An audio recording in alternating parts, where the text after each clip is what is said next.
Hi everyone, welcome back to my channel. I am Sanya and in this video we will cover summary of chapter 2 of Bhagavad Gita. And it is such a vast chapter, it cannot be accommodated in just one video. So I've divided it into 5 parts.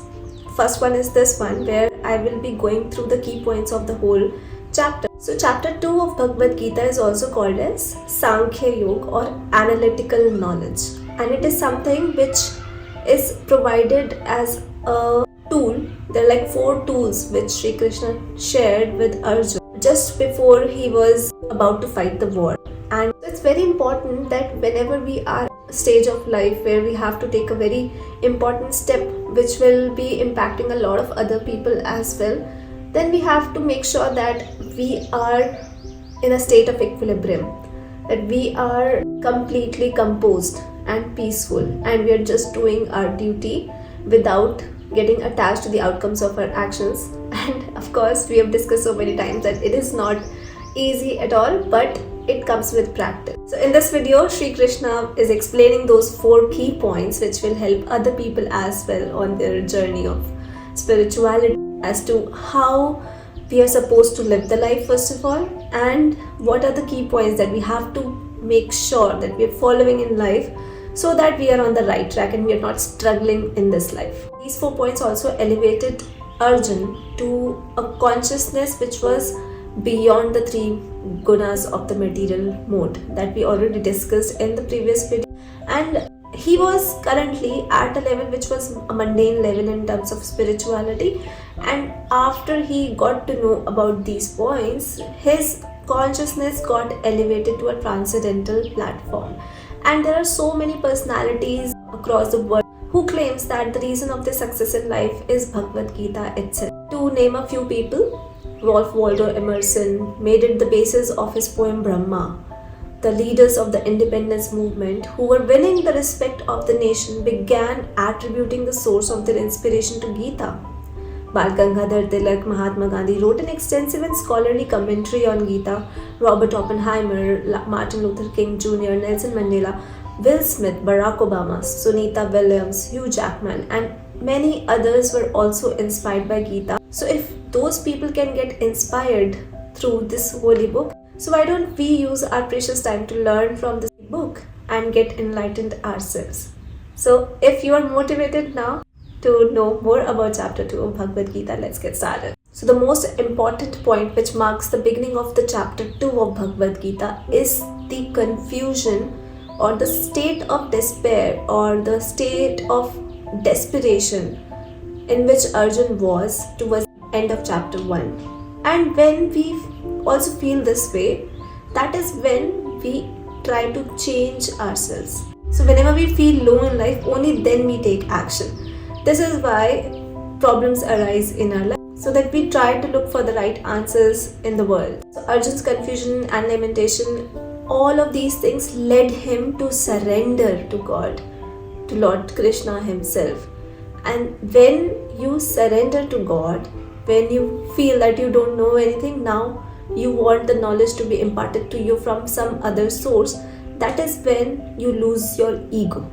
And that is when you try to learn from others or even the scriptures or any other thing. So whenever you are facing difficulties in life, it's important that you try to take advice from someone who is wise. And whenever there is a disappointment that you're facing in life, understand that it is the God's way of helping you move towards the right direction in life.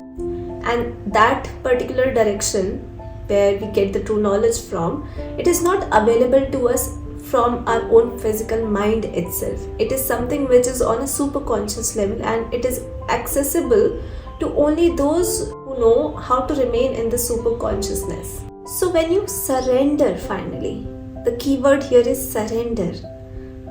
Till the time you don't surrender, no knowledge will be given to you. But when you surrender and you say to God or maybe somebody else that you don't know what is the right answer, please enlighten me, I don't know what to do, that is when the grace of the God is bestowed upon you. Otherwise, you are the product of your own mind and you just go on in this loop of karma I might explain this in the next videos, but here surrendering is the major thing that we all have to do every day in our lives.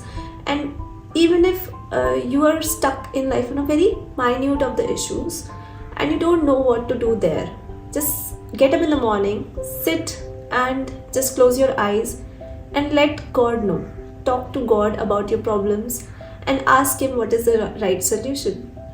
And when you do this repeatedly, your mind gets clarified and there is a passage which gets created towards your superconscious mind, and that is from where you get the right answers. Because right now what you're doing, your existing patterns, whatever is existing in your mind, you're not relying on those.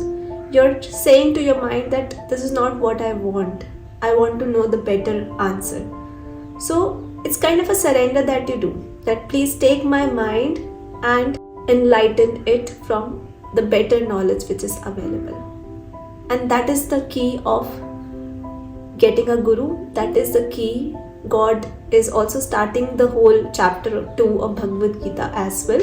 He starts this chapter by stating what is a true guru. So when you get to know about a particular piece of wisdom from someone who is wiser than you, your heart feels light. You feel as if you're liberated and you kind of knew this since before, but it was hidden somewhere down the layers of your mind, and it strikes you the way first rays of the sunlight cast a golden shadow on the dull lake at dawn.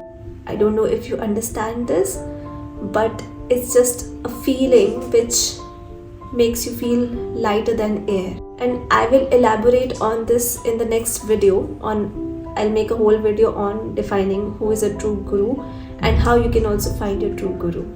So moving on to the next part, Shri Krishna in the next part explains in a few verses about the identity of ourself, and he encourages everyone and also Arjun about always inquiring, who am I? Asking this question to ourselves.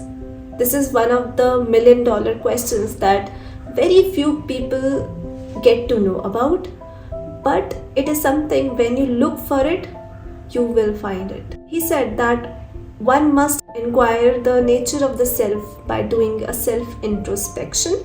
And the most interesting and most fascinating question which hardly people ask themselves is, who am I? He also explains to Arjun what is the nature of the 3 bodies, which we already discussed in the last 2 videos. He explains to Arjun that he has always existed and so has his relatives. Then why is he lamenting and feeling despondent? He says that even if he kills the Kauravas, their souls will exist and undergo the next cycle. So even if he gets killed, he will go to the celestial abodes because he was merely doing his duty. But if he does not do his duty, he will incur sin and there will be consequences of his actions. Shri Krishna also says that it's good to be compassionate, but we should know that being compassionate is good for people, but he needs to know when to control his compassion and direct it to the betterment of the soul instead of body. Now the third part is my favorite one because it kind of gave me a lot of direction in life myself. He says that there are 2 dharmas everyone must follow in life. First is Swadharma, which is the dharma of the self, which is the material body. And then he talks about Sanatan Dharma, which is your duty towards your spiritual self, which is your soul. Some people say Swadharma is also inclusive of both Aparadharma and Paradharma. But to make it very simple, we will say that Swadharma is something which we will be doing towards this body. And then there is Sanatan Dharma, which we will be doing towards our soul. So he says that we have to take care of both these dharmas and bring a balance both of them and then live the life. What is Swadharma? Swadharma is something which we pursue in life. It's the duty that we do in life according to the nature of ourselves. For example, some people are inclined towards sports, and if they're not pursuing sports, they're kind of doing injustice to themselves. Hence, it's important that they should also put some energy, if not all, every day into that and build that as their main focus in life, because this is what they're made to do. Not everyone can pursue what they want, so it's all right, but you have to take action every day, every single day, to fulfill the passion that you have. And there is a very strong reason behind it, because if you are doing something which does not align you, it kind of makes you sad, it kind of makes you afraid, it kind of makes you restless, which is again not at all helpful in the spiritual life. So to reach the other side, which is the Sanatan Dharma, you first have to fulfill your own material body's duty to, first of all, find out what your passion is and then work towards building it. There are some people who don't know what their passion, that's okay, you can still work on finding your passion. But it's not that you should be stuck in life and you're just doing something that you don't like at all.